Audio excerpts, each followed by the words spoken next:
عليكم رقيبا يا أيها الذين آمنوا اتقوا الله وقولوا قولا سديدا يصلح لكم أعمالكم ويغفر لكم ذنوبكم ومن يطع الله ورسوله فقد فاز فوزا عظيما اللهم صل على محمد وعلى آل محمد كما صليت على إبراهيم وعلى آل إبراهيم إنك حميد مجيد اللهم بارك على محمد وعلى آل محمد كما باركت على إبراهيم وعلى آل إبراهيم إنك حميد مجيد رب اشرح لي صدري ويسر لي أمري واحلل عقدة من لساني يفقه قولي رب زدني علما سبحانك لا علم لنا إلا ما علمتنا إنك أنت العليم الحكيم أما بعد إن أحسن الكلام كلام الله وأحسن الهدي هدي محمد صلى الله عليه وآله وسلم وشر الأمور محدثاتها وكل محدثة بدعة وكل بدعة ضلالة الضلالة في النار أعوذ بالله السميع العليم من الشيطان الرجيم بسم الله الرحمن الرحيم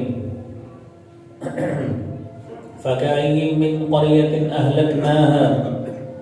وهي ظالمة فهي خاوية على عروشها وبئر معطلة وقصر مشيد صدق اللہ العظیم. حمد و ثنا تعریف و کبریائی اور بڑائی کے لائق اللہ رب العالمین کی ذات. درود و سلام امام کائنات امام المرسلین شفیع المذنبین رحمت للعالمین جناب محمد الرسول اللہ صلی اللہ علیہ وآلہ وسلم کی ذات اقدس پر. حضرات محترم، اللہ رب العالمین نے انسان کو جو شعور عطا فرمایا ہے، جو عقل، فہم اور بصیرت عطا فرمائی ہے، جو اسے ریشنل اپروچ دی ہے، ہر انسان اپنی سوچ اور فکر کو بروئے کار لاتے ہوئے اپنے مالی وسائل کو پورا کرتا ہے اور دنیا کی زندگی میں اپنی جسمانی نشو و نما کے لیے، اپنے خاندان کی نشو و نما کے لیے، ان کی روزی کا اہتمام کرنے کے لیے وہ دن رات محنت کرتا ہے، تگ و دو کرتا ہے.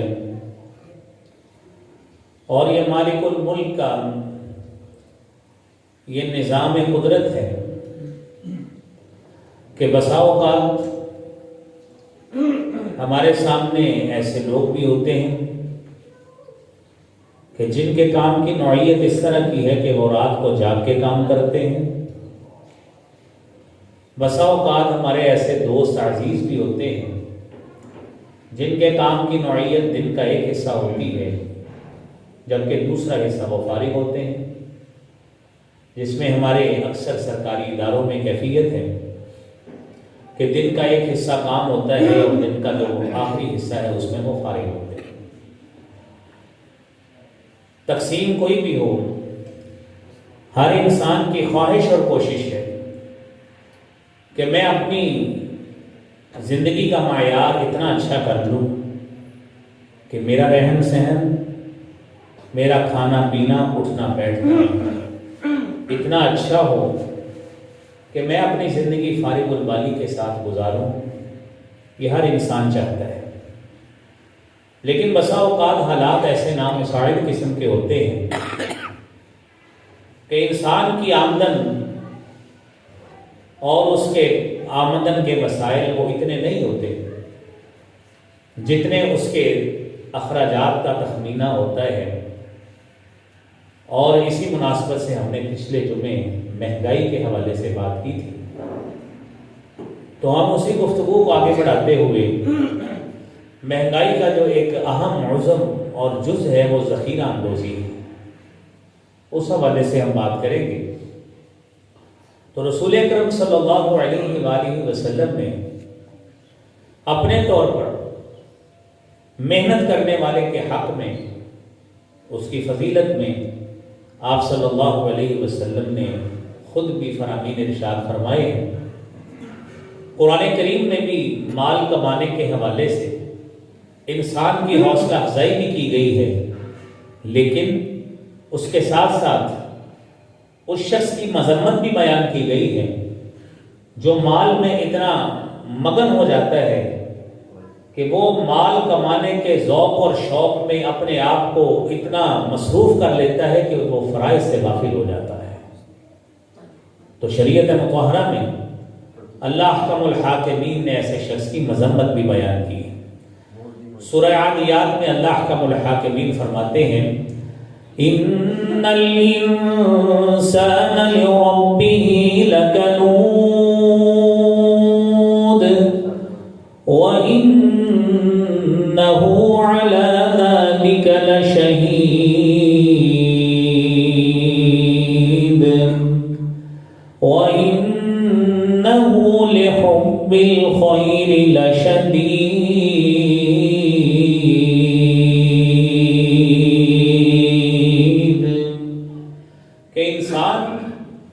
اس کی فطرت ایسی ہے کہ جب ان الانسان خلق ہلوعا اذا مسہ الشر جزوعا، کہ انسان اتنا جلد باز ہے، وہ فراست سے کم کام لیتا ہے، فہم سے کم کام لیتا ہے. جیسے ہی اس کو کوئی خلاف مزاج اس کو کے ساتھ کوئی معاملہ ہوتا ہے وہ جزا فضا شروع کر دیتا ہے، احساس اور جذبات کو قابو میں نہیں رکھتا. اس لیے فرمایا انسان ناشکرا ہے. وَإِنَّهُ عَلَى ذَلِكَ لَشَهِيدٌ،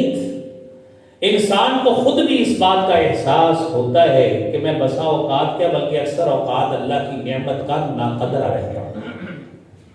لیکن وَإِنَّهُ لِحُبِّ الْخَيْرِ لَشَدِيدٌ، مال کی محبت میں وہ بہت زیادہ سخت ہے اور کسی بھی حد تک وہ مال کے معاملے میں چلا جاتا ہے. اور یہ آیتیں جو ہم لا قانونیت کی شکل دیکھتے ہیں کہ لین دین کے معاملے پر کسی نے کسی کا قتل کر دیا، وہ اسی مال ہی کی محبت ہوتی ہے جس میں انسان کی جان کی قدر کم ہو جاتی ہے، مال کی محبت بڑھ جاتی ہے. انسان مال کمائے لیکن اس سے سب سے پہلی بات تو یہ ہے کہ فرائض میں غفلت نہیں ہونی چاہیے. نماز کا وقت ہے، اس کو نماز پڑھنی چاہیے. جس طرح قرآن کہتا ہے فَإِذَا قُضِيَتِ الصَّلَاةُ فَانتَشِرُوا فِي الْأَرْضِ وَابْتَغُوا مِن فَضْلِ اللَّهِ وَاذْكُرُوا اللَّهَ كَثِيرًا لَعَلَّكُمْ تُفْلِحُونَ.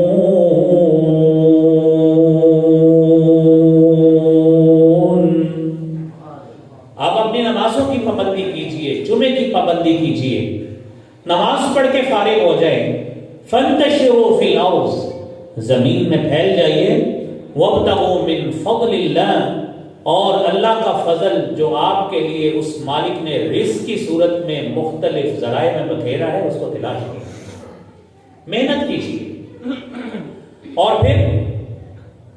اس خالق و مالک نے ہمیں یہ بھی ترغیب دی ہے کہ دنیا میں مختلف لوگ ہیں، طرح طرح سے اپنے رزق کا سامان حاصل کرنے کی کوشش کرتے ہیں، لیکن وہ خالق و مالک ہمیں کیا دعوت دیتا ہے؟ وہ کہتا ہے ان اللہ هو الرزاق ذو القوة المتین.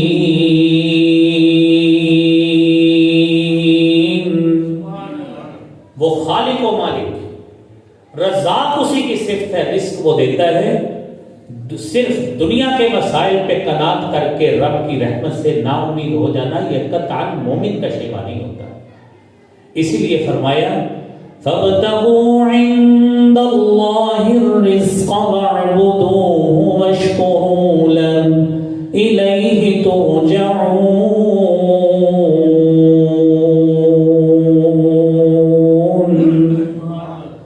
دنیا میں کوئی شخص جو مرضی کام کرتا پھرے، جب اللہ نے آپ کو وسائل دیے ہیں، آپ وسائل کو بروئے کار لا کر رزق کے حصول کے لیے نکل پڑے، تو فَابْتَغُوا عِندَ اللَّهِ الرِّزْقَ،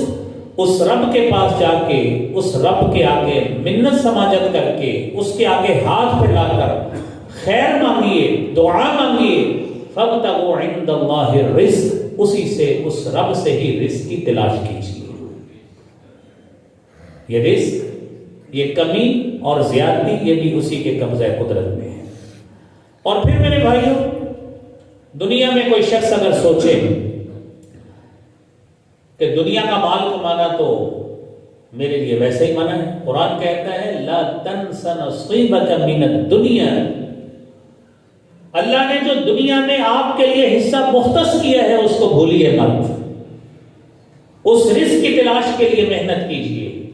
اس رزق کی تلاش کے لیے نکلیے۔ ہمیشہ یہ امید رکھیے کہ میں نے حلال کے لیے محنت کرنی ہے، ناجائز اور انفیر کے لیے محنت نہیں کرنی۔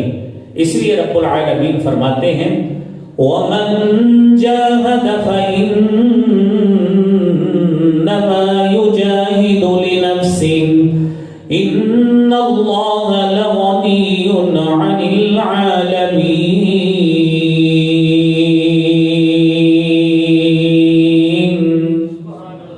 جو شخص بھی محنت کرے، أَلَّيْسَ لِلْإِنسَانِ إِلَّا مَا سَعَى، انسان کو وہی ملے گا جو اس نے محنت اور تگ و دو کی ہے، لیکن اس کی محنت، اس کی تگ و دو وہ ساری کی ساری جائز اور حلال رزق کے لیے ہونی چاہیے۔ کوئی ایسی کوشش اس کی اس حوالے سے بروئے کار اس کو نہیں لانی چاہیے جو شریعت میں یا اللہ رب العالمین نے جس کو منع کیا ہے، یہ حبیب کبریا جناب محمد مصطفیٰ صلی اللہ علیہ وسلم نے منع کیا ہے۔ حضرات آپ دیکھیے قرآن کریم میں آپ نے خطبہ مسنونہ میں آیت سنی فَكَأَيِّن مِّن قَرْيَةٍ أَهْلَكْنَاهَا وَهِيَ ظَالِمَةٌ فَهِيَ خَاوِيَةٌ عَلَى عُرُوشِهَا وَبِئْرٍ مُّعَطَّلَةٍ وَقَصْرٍ مَّشِيدٍ۔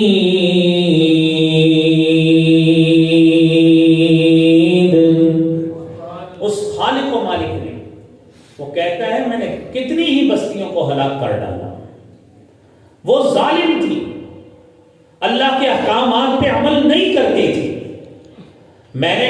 جس نبی کو اس بستی کی طرف بھیجا، جب بھی اس نبی نے ان کو صحیح کاموں کی طرف نصیحت کی، انہوں نے اس نبی کی بھی حکم عدولی کی۔ نتیجہ کیا نکلا؟ اہلکناہا، ہم نے ان کو تباہ و برباد کر دیا، ہلاک کر کے رکھ دیا، کیونکہ وہ ظالم تھے۔ حضرات آج کا اگر مومن آدمی، آج کا مسلمان کہلانے والا اگر شریعت مطہرہ کے اصولوں پہ عمل نہیں کرے گا کیسے کامیاب ہو سکتا ہے؟ نبی کریم صلی اللہ علیہ وآلہ وسلم نے فرمایا تاجر الصدوق الامین، ایسا تاجر جو سچا ہو، الامین جو دیانتدار ہو، مع النبیین، اللہ رب العالمین کی طرف سے کل قیامت کے روز خالق و مالک اسے انبیاء کی معیت اور ساتھ نصیب فرمائے گا، والصدیقین، صدیقین کا ساتھ نصیب فرمائیں گے، والشہداء، اور شہداء کا ساتھ نصیب فرمائیں گے۔ اور آپ احباب بخوبی جانتے ہیں کہ یہ وہ سارے وہ مقام اور منازل ہیں، سب سے بلند ترین مقام انبیاء علیہ السلام کے لیے اللہ نے مختص کیا۔ لیکن اگر کمانے والا، اگر اپنے روزگار کے حصول کے لیے نکلنے والا شریعت مطہرہ کے اصولوں پہ عمل کرتا ہے، میرا خالق و مالک ان لوگوں کو ان انبیاء کی صحبت اور معیت عطا فرمائے گا۔ اور آپ تصور کیجئے قرآن کریم میں بھی اللہ رب العالمین نے اسی انبیاء کی صحبت کو بیان کیا ہے، کیسے ملتی ہیں۔ ایک صحابی اللہ کے رسول صلی اللہ علیہ وآلہ وسلم کے پاس جاتا ہے اور جا کے کہتا ہے کہ اللہ کے حبیب صلی اللہ علیہ وسلم، جب ہم آپ کے پاس ہوتے ہیں ہماری کیفیت ایمان کی تر و تازگی والی ہوتی، گھر جاتے ہیں آپ کی یاد ستانے لگتی ہے، دل میں بات آتی ہے، سوچ ابھرتی ہے کہ کب جا کے رخ انور جناب محمد مصطفیٰ صلی اللہ علیہ وآلہ وسلم کو دیکھیں گے، قلب کو دل کو ٹھنڈ پڑ جائے گی، آنکھیں ٹھنڈی ہو جائیں گی۔ وقت ایسا بھی آئے گا ہم دنیا سے چلے جائیں گے، اللہ تعالیٰ آپ کو بھی لے جائے گا، آپ کو کہاں مقام ملے گا، ہم بیچاروں کو کہاں ملے گا۔ میرے خالق و مالک نے اپنے اس بندے کی اس پکار کو سنا، آیت قرآنی نازل کر دی، وَمَن يُطِعِ اللَّهَ وَالرَّسُولَ فَأُولَٰئِكَ مَعَ الَّذِينَ أَنْعَمَ اللَّهُ عَلَيْهِم مِّنَ النَّبِيِّينَ وَالصِّدِّيقِينَ وَالشُّهَدَاءِ وَالصَّالِحِينَ وَحَسُنَ أُولَٰئِكَ رَفِيقًا۔ جو بھی شخص اللہ اور رسول صلی اللہ علیہ وآلہ وسلم کی اطاعت کرتا ہے، فَأُولَٰئِكَ مَعَ الَّذِينَ أَنْعَمَ اللَّهُ عَلَيْهِمْ، اللہ رب العالمین اس شخص کو جو بھی اطاعت کرے گا ان لوگوں کے ساتھ اٹھائے گا جن پہ اللہ نے انعام کیا ہے، اور منعم علیہم شخصیات سب سے زیادہ انبیاء علیہم الصلوۃ والسلام، انبیاء کا ساتھ ملے گا، صدیقین کا ساتھ ملے گا، شہداء کا ساتھ ملے گا۔ بلند مقام ہے، اللہ کریم ہم سب کو یہ ساتھ نبھانے کی توفیق عطا فرمائے۔ حضرات دیکھیے، یہ ساتھ ملے گا جب وہ تاجر لوگوں کی خیر خواہی کرے گا، لوگوں کی مجبوری سے ناجائز فائدہ نہیں اٹھائے گا۔ سیدنا تمیم داری رضی اللہ تعالیٰ عنہ حدیث بیان کرتے ہیں، صحیح مسلم کی 55 نمبر حدیث ہے، رسالت مآب صلی اللہ علیہ وآلہ وسلم نے فرمایا، الدین النصیحہ، یہ دین خیر خواہی کا نام ہے۔ صحابہ پوچھتے ہیں، لمن ہی یا رسول اللہ، اللہ کے حبیب صلی اللہ علیہ وآلہ وسلم کس کے لیے؟ فرمایا للہ، اللہ کے لیے، ولکتابہ، اس کی کتاب کے لیے، ولرسولہ، اس کے رسول کے لیے، ولأئمۃ المسلمین، مسلمان ائمہ، حکمران اور لیڈرز کے لیے، وعامتہم، اور اس دین کی تعلیمات عام لوگوں کے لیے بھی اسی طرح ہی ہے جس طرح اللہ نے کتاب میں نازل فرمائی۔ میرے محترم بھائیوں،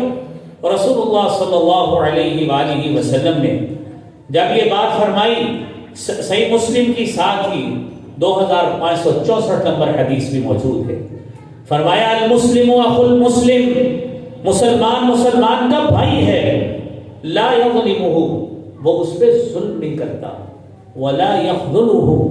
وہ اس کو ذلیل و رسوا کرنے کی کوشش نہیں کرتا۔ آج میرے بھائیوں دنیا میں آپ کو ایسے شخص بھی ملیں گے جن کی یہ خواہش ہوتی ہے اور وہ اپنی خواہش کو زبان پہ بھی لے آتے ہیں اور کہتے ہیں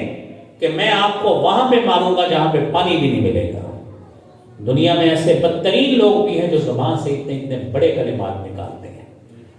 کہ میں آپ سے لین دین کے معاملے میں اتنی سختی کروں گا، حالانکہ میرے بھائیوں وہ حدیث بھول جاتے ہیں جس میں رسول کریم صلی اللہ علیہ وآلہ وسلم نے فرمایا من نفس عن مسلم قربة من قرب الدنیا نفس اللہ عنہ قربة من قرب یوم القیامہ، جو شخص اپنے کسی مسلمان بھائی سے دنیاوی مصیبتوں سے کسی مصیبت کو دور کرنے کی کوشش کرتا ہے، کل قیامت کا روز ہوگا، اللہ کریم قیامت کی مصیبتوں سے اس شخص سے مصیبتوں کو دور کر دے گا۔ وَمَن يَسَّرَ عَلَى مُعْسِرٍ، اور آج جو شخص مصیبت میں پھنسا ہے، کسی کے پاس روٹی نہیں ہے، کسی کے پاس آٹا نہیں ہے،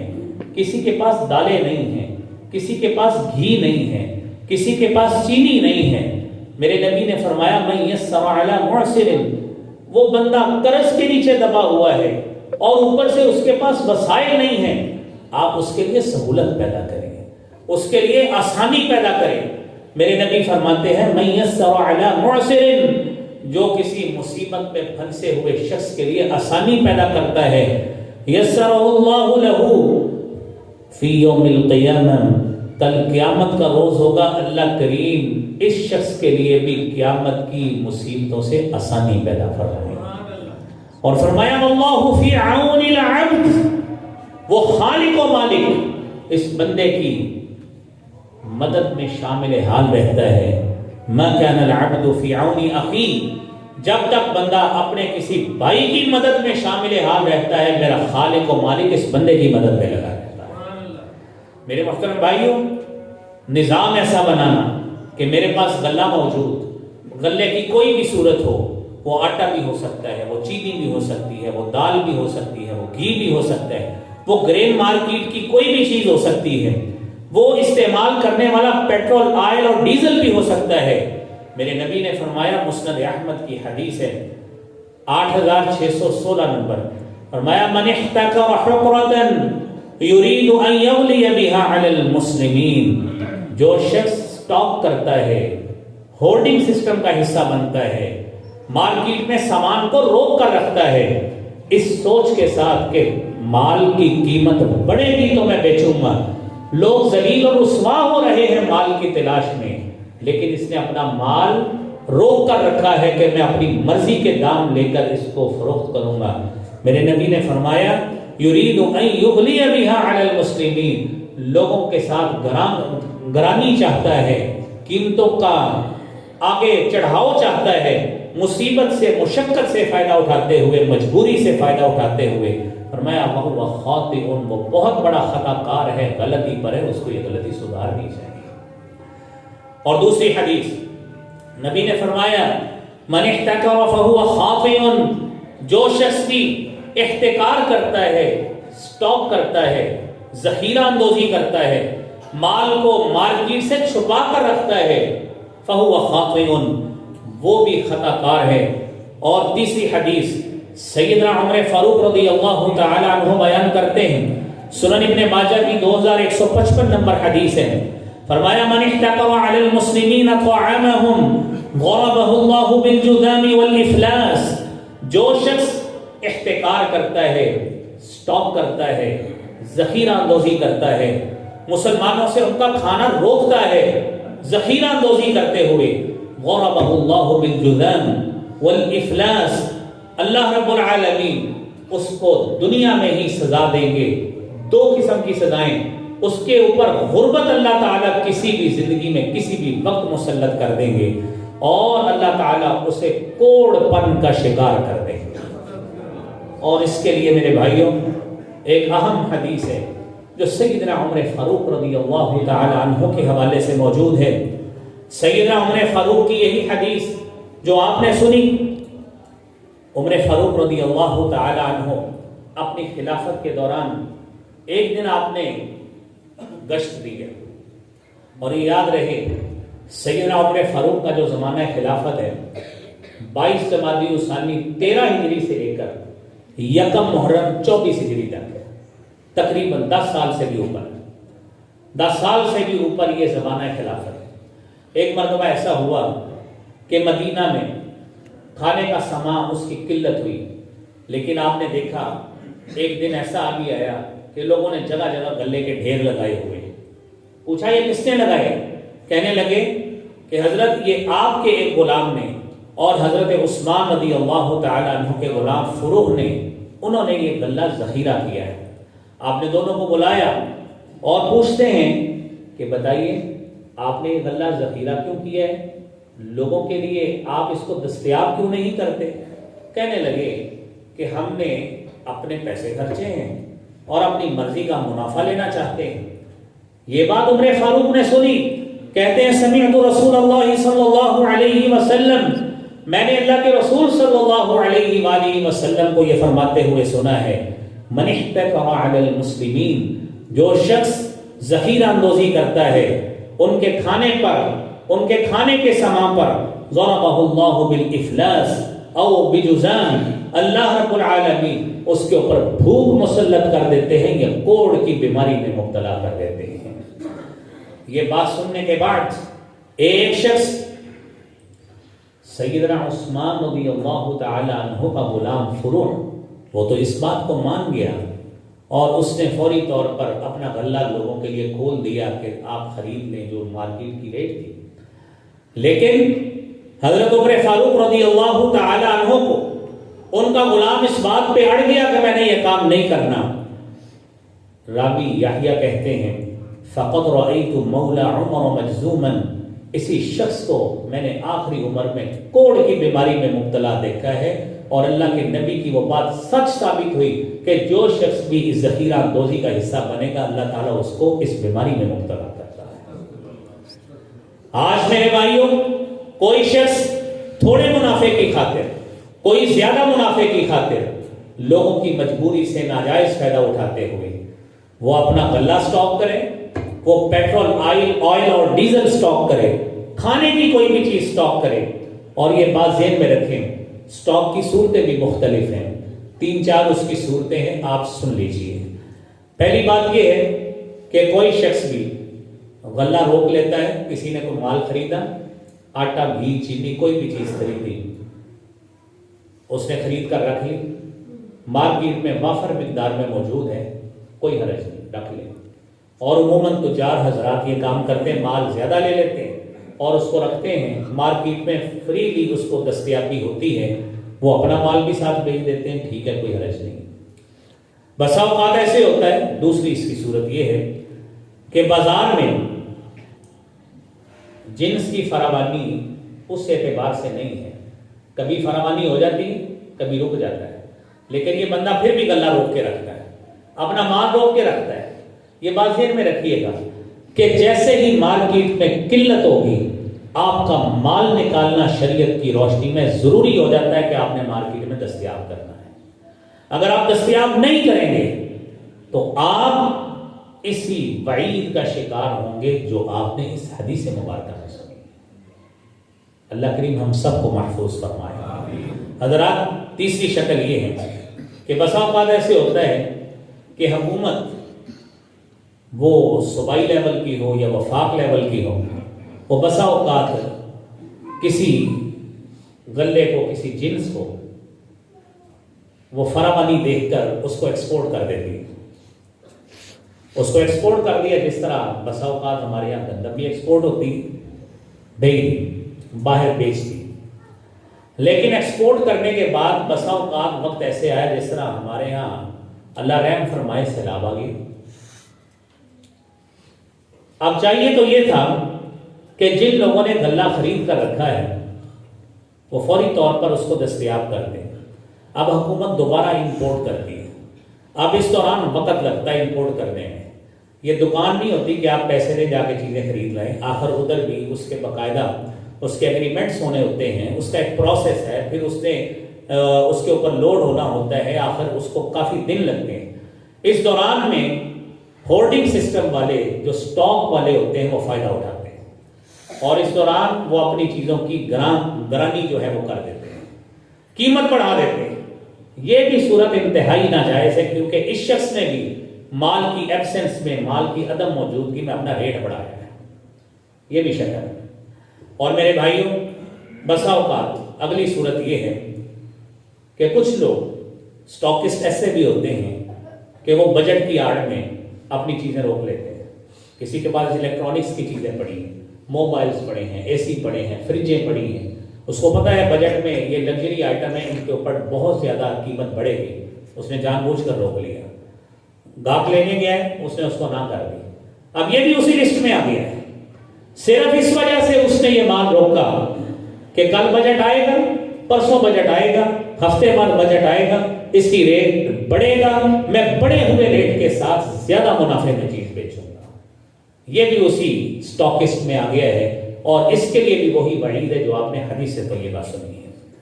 لہذا میرے بھائیوں، کوئی بھی ایسی صورت ہو جس سے مارکیٹ میں قلت کا جب خدشہ ہوتا ہے اس کو روکنا میرے بھائیوں شریعت کی روشنی میں ناجائز ہے۔ اور ایک جدید صورت لوگوں نے نکالی کہ آپ مارکیٹ میں موجود ہیں، بیٹھے ہیں، آپ کسی ایک جنس کا، کسی ایک آئٹم کا بلک میں آرڈر دیں اور ساتھ شرط لگا دیں کہ یہ مال پورے شہر میں آپ نے کسی کو نہیں دینا، یہ مال پورے شہر میں کسی کو نہیں دینا، یہ ہیلا سازی دینا۔ اور لوگ پھر مسئلہ پوچھتے ہیں پورے شہر میں کوئی نہیں، اب مال موجود ہی نہیں ہے، کیسے دیں؟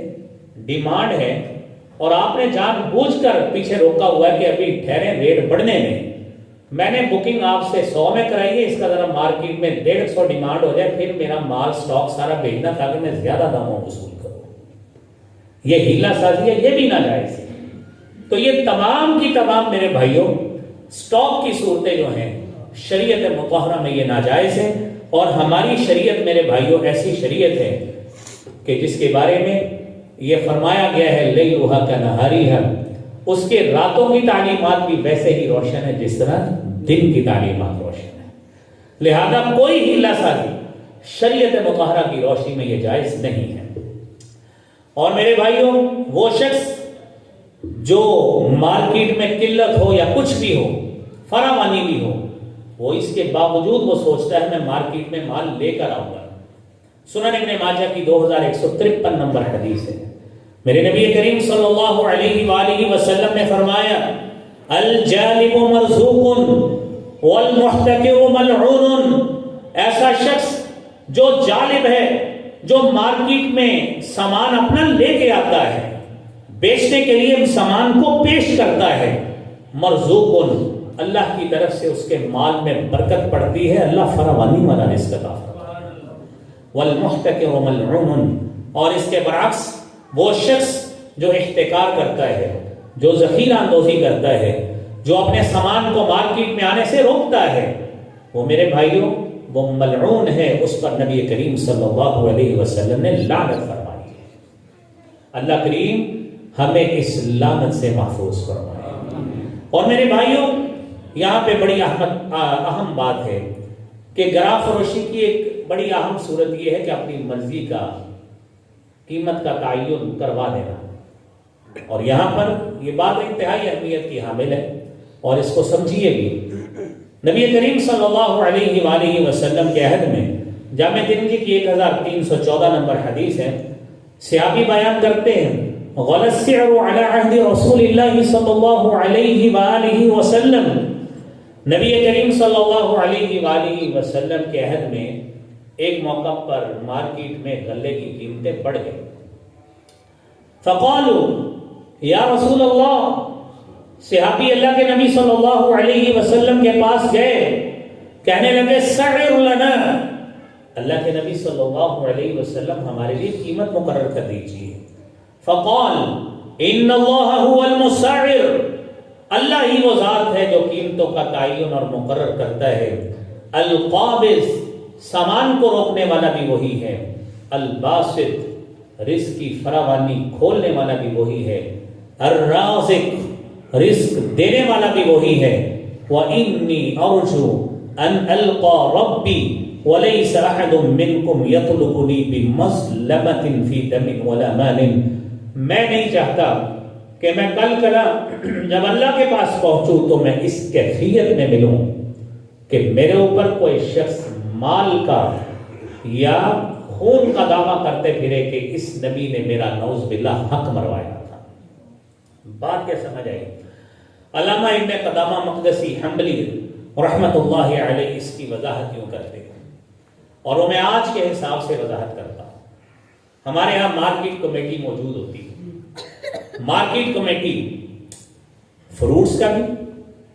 سبزیوں کا بھی، اور جو روزمرہ کی اجناس ہیں اس کی بھی ریٹ لسٹ اویزا کرتی ہے۔ اب اس کے بعد وہ یہ سارا کام کر کے شاید اپنے آپ کو بری الذمہ سمجھتی ہے، ریٹ طے کر دیا، آپ نے ریٹ مارکیٹ کمیٹی نے مقرر کر کے روزانہ چکن والے مٹن والے کے پاس لسٹیں لگا دی، آپ خود تصور کریں کون اس قیمت پہ دیتا ہے؟ کوئی بھی نہیں دیتا۔ سب سے بڑی قباحت کہ دکاندار اگر اس ریٹ پر اشیاء فروخت کرے گا آپ جس علاقے میں بیٹھے ہیں، جس کالونی میں آپ موجود ہیں، آپ مختلف سٹورز پہ، میگا سٹورز پہ، مارٹس پہ جائیں، وہاں پہ ایک کاؤنٹر صرف بنا ہے جس پہ ڈی سی ریٹ لکھا ہے، اور وہ جو ڈی سی ریٹ لکھا ہے وہاں پہ آٹا آپ کو وہ ملے گا جس کی روٹی پوری، وہ آٹا گوندا بھی نہیں جاتا، دال اور چاول وہ ملیں گے جو گلتے ہی نہیں، ردی قسم کی چیزیں ملیں گی، اور وہی آٹا یہ جو ٹرکس بیچتے ہیں نا جگہ جگہ پہ ٹرک لگا کے، لائنیں لگا کے، وہی آٹا یہاں پہ بھی ملتا ہے۔ آپ نے چیزیں تو مقرر کر دی، اس کی کوالٹی کو مینٹین کس نے کرنا ہے؟ وہ مارکیٹ کمیٹی کے لوگ، وہ رشوت لیتے ہیں، بددیانتی ہوتی ہے، وہ اور کیا کریں گے؟ خالص اور ردی چیز کی بجائے مک مکا کے گوشت بھی سب سٹینڈرڈ بیچیں گے، اجناس بھی سب سٹینڈرڈ بیچیں گے، اور سب کا سب عوام الناس میری اور آپ کی صحت کے ساتھ کھیلا جا رہا ہو۔ یہ جو فکس کی گئی چیزیں ہوتی ہیں وہ یہ ہوتی ہے، آپ نے فکس کیا ہے، اس کے اوپر پیرا دیں، اپنے لوگوں کو متعین کریں، جو رشوت قبول کرنے والے نہ ہوں، معیار کو پورا کروائیں۔ میرے بھائیوں، اگر وہی کام کرنا ہے جو سابقہ امتیں کرتی رہیں، جس طرح پچھلے جمعے بھی میں نے بیان کیا کہ حضرت شعیب علیہ السلام نے اپنی قوم سے مخاطب ہو کے کہا وَلَا تَنقُصُوا الْمِكْيَالَ وَالْمِيزَانَ إِنِّي أَرَاكُمْ بِخَيْرٍ وَإِنِّي أَخَافُ عَلَيْكُمْ عَذَابَ يَوْمٍ مُحِيطٍ۔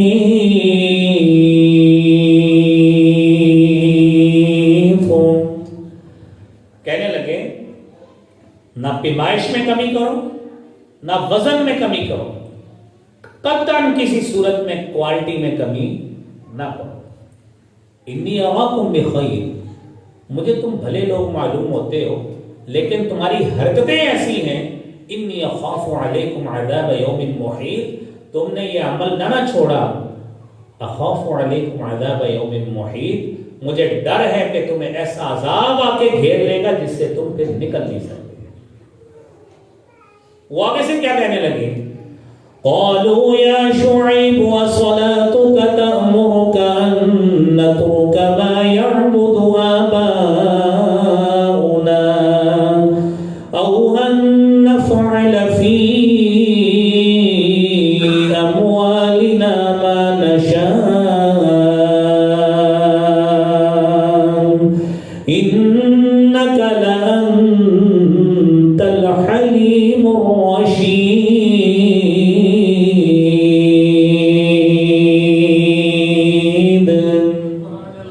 کہنے لگے اے شعیب، تیری نماز یہ حکم دیتی ہے کہ ہم وہ ساری باتیں چھوڑ دیں جو ہمارے آباء و اجداد کرتے رہے، اور یہی بات وہ تھی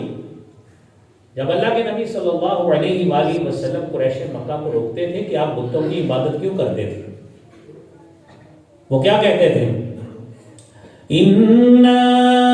أَطَعْنَا سَادَتَنَا وَكُبَرَاءَنَا فَأَضَلُّونَا السَّبِيلَ۔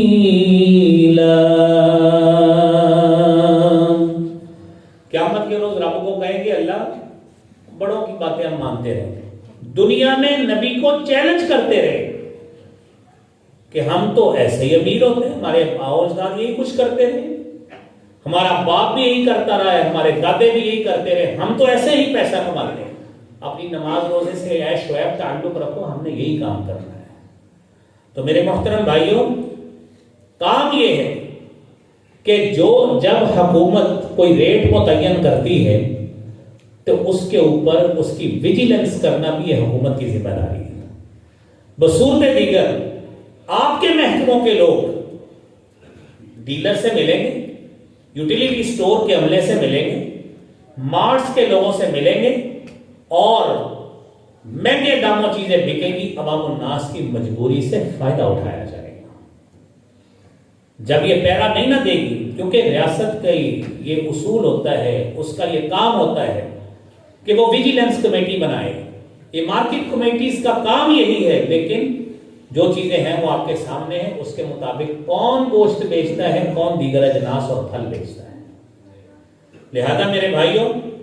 نیل العقار میں امام شوکانی رحمۃ اللہ علیہ انہوں نے بھی اس حوالے سے بات کی ہے، خیر وہ بات لمبی ہو جائے گی۔ بات وہی ہے جو بات کر لی ہے کہ اس کی تمام صورتیں سوائے ایک صورت کے جب مارکیٹ میں چیز دستیاب وافر مقدار میں ہو، وہاں پہ آپ وہ چیز رکھ سکتے ہیں بصورت دیگر۔ مارکیٹ میں کمی ہے چیز کی، عوام الناس کے اپروچ سے باہر ہے، کوئی بھی چیز ایسی ہے، فوری طور پر آپ کا مال عوام الناس کے لیے دستیاب ہونا چاہیے۔ یہی شریعت کی گنجائش اور شریعت نے آپ کو یہی اجازت دی ہے۔ اللہ کریم ہم سب کو